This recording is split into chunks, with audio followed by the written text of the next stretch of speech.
The photograph was worn smooth at the edges, the glossy finish long since surrendered to the constant touch of a loving daughter. In the picture, Sergeant Jonas Sutton was forever young, forever smiling in his crisp army dress uniform, the fabric taut over his proud shoulders. Isla Sutton traced the strong line of his jaw with her fingertip, a nightly ritual performed in the quiet, almost monastic solitude of her dorm room. His voice, a memory polished to a warm glow by years of repetition, echoed in her mind. Shoulders back, Sutton, you're a soldier's daughter, you carry yourself with honor, or you don't carry yourself at all. She straightened her spine, the phantom weight of his hand on her shoulder a familiar, grounding comfort. A notification pinged from her phone, a sharp, intrusive sound that shattered the sacred silence. It was from Cassandra Crestwood, a photo of an artfully packaged box from some trendy designer. The caption was a masterclass in casual cruelty, another simp's offering. I have no interest in these childish toys, it's yours, don't say I never give you anything. Section 01. The Labubu blind box felt heavy and alien in Isla's hands, its sleek, minimalist packaging a stark contrast to the second-hand textbooks and worn-out notebooks piled on her desk. It was ostensibly a peace offering from Cassandra, the undisputed queen bee of Metropolitan University of New York. In reality, it felt more like an exercise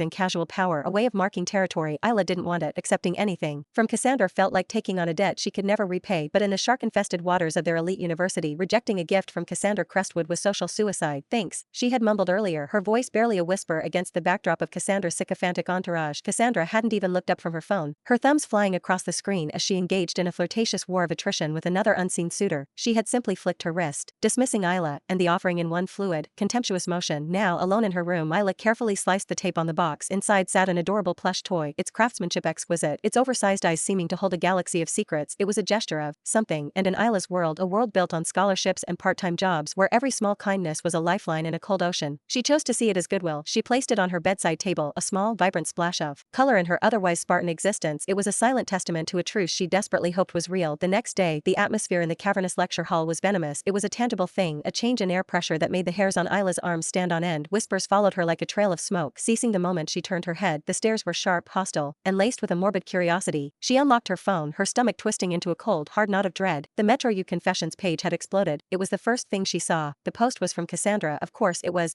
a crystal clear, professionally lit photo of Isla's bedside table, the innocent-looking Labubu doll sitting in a merciless spotlight. The caption was a dagger coated in sugar, so inspiring to see how some people, living on those special Gold Star family scholarships meant for our nation's heroes, are also secretly dropping $500,000 on collectible toys. It's the American dream, right? Makes you wonder. The comments section was a piranha tank during a feeding frenzy. Holy shit, is that the ultra-rare Cosmos Heart Labubu? My brother's been trying to get one for years. The last one sold at auction for over $500K. Isla Sutton? I thought she was, like, charity case poor. How in the hell could she possibly afford that? This is disgusting. She's using blood money meant to honor her dead father, to fund a lavish lifestyle. She's literally spitting on his grave for a toy. Now it all makes sense. No wonder Cassie wants nothing to do with her. She saw the fraud all along. Isla's world tilted on its axis, the words on the screen blurring into an incoherent smear of black and white. $500,000? For that little plush toy? She frantically scanned the lecture hall for Cassandra, desperate to explain, to unravel this nightmare, but her seat, as always in the front row, was conspicuously empty. The class bell rang, a shrill, distant sound that Isla barely registered. Her academic advisor, a woman named Ms. Gable with perpetually weary eyes, intercepted her at the heavy oak door. Isla, I saw the post, she said, her voice a low, conspiratorial whisper. I've already submitted a formal request to the moderation team to have Ms. Crestwood take it down. She sighed, a sound heavy with the resignation of someone who knew she was fighting a battle she couldn't win. Try not to let it get to you. It's just online gossip. I've spoken to the administration to clarify your situation. They understand. That afternoon, the university's official portal posted a sterile, carefully worded statement regarding the Gold Star Family Scholarship of student Isla Sutton. Ms. Sutton's father, Sergeant Jonas Sutton, was a posthumous recipient of the Medal of Honor for conspicuous gallantry above and beyond the call of duty. The federal scholarship she receives is a designated benefit for the children of our nation's fallen heroes, intended to ensure their educational pursuits. We urge our student body to refrain from engaging in and spreading baseless rumors. For a single, fleeting moment, Isla thought the storm would pass. She was catastrophically wrong. The university's statement wasn't water on a fire, it was gasoline on a raging inferno. The internet's anonymous assassins, smelling blood, went to work with surgical precision. A self-proclaimed online sleuth posted a new thread. A Medal of Honor recipient? Funny, because I just spent 10 minutes digging and found some interesting public records. Her dad was a taco truck vendor from a rough part of Queens, died in a grease fire, not a firefight. The lie was so audacious, so specific, that it felt true. LMAO, she faked her dad being a national hero just to get a full-ride scholarship? The absolute nerve. Metropolitan University needs to be investigated. Is their entire admissions process a joke? How does a pathological grifter like this get past their vetting? The narrative spiraled out of control, fueled by outrage and the delicious thrill of tearing someone down. The hashtag Taco Grow fraud shot to the top of Twitter's national trending list. Isla's face, pulled from her student profile, was photoshopped onto images of military cemeteries with the word liar stamped across it in blood-red letters. Her high school, her old neighborhood address, every mundane detail of her life was exhumed and put on public display for judgment. She was no longer a person, she was a caricature, a symbol of greed, deceit, and the ultimate sin in American culture, stolen honor. her phone rang. It was Ms. Gable again. Her voice was strained, stripped of its earlier, fragile warmth. It was the voice of bureaucracy in retreat. Isla, the university is under immense public pressure. The board is involved. They've decided to temporarily suspend your scholarship pending a full and comprehensive review of your eligibility. A cold clinical pause, and frankly, it would be best for everyone, including you, if you stayed away from campus until this all blows over. Isla held the dead phone to her ear, the dial tone a mocking buzz. Her body was rigid, a statue carved from ice. Why? The question was a physical thing, a shard of glass in her throat. Why was Cassandra doing this to her? She looked at the toy on her nightstand, the $500,000 harbinger of her ruin, and a storm of rage and confusion tore through her. She had to find her. She had to confront her. This had to end. She found Cassandra holding court on the stone steps outside the library, surrounded by her usual entourage of wealthy sycophants who orbited her like moons around a gas giant. When Cassandra saw her approaching, her practiced smile vanished, replaced by a look of pure, unadulterated venom. It was the first honest expression Isla had ever seen on her face. Isla's heart seized in her chest, but she pushed forward, her steps fueled by a desperate need for answers. She held out the Labuba doll, the plush toy now feeling like a bomb in her hand. Why are you doing this? Cassandra's laughter was sharp and brittle, like breaking glass. It made the air around her feel thin and cold. Why? Isla, let me ask you, why? Her voice was dangerously soft, for Isla's ears only. She pointed a perfectly manicured, blood-red fingernail at the doll. Some pathetic admirer buys me a set of blind boxes, hoping I'll notice him, and you, the scholarship girl from Queens, you're the one who pulls the $500,000 grand prize? Out of all the people in the world, it had to be you. Her eyes narrowed into slits of fury. You pull it, and you say nothing? You just hide it on your bedside table like a dirty little secret, hoping I'd never find out? Were you planning to sell it and buy yourself a new life, you little parasite? Isla was stunned into silence, not just by the accusation, but by the sheer, narcissistic insanity of it. I had no idea it was valuable, she stammered, her voice shaking. I swear, I'll give it back to you right now. I never wanted your things. Give it back, Cassandra sneered, and this time she laughed loud enough for everyone to hear, as if Isla had told the world's most pathetic joke. Your filthy, broke hands have touched it. It's contaminated, it's trash now. I wouldn't want it if you paid me. A tall, broad-shouldered young man detached himself from the group. Jackson, Jax, writer, star forward of the university's basketball team and Cassandra's most devoted attack dog. He shoved Isla hard in the shoulder, a casual display of force that sent her stumbling backward. You heard the lady, Taco Girl, he growled, his voice a low rumble of me.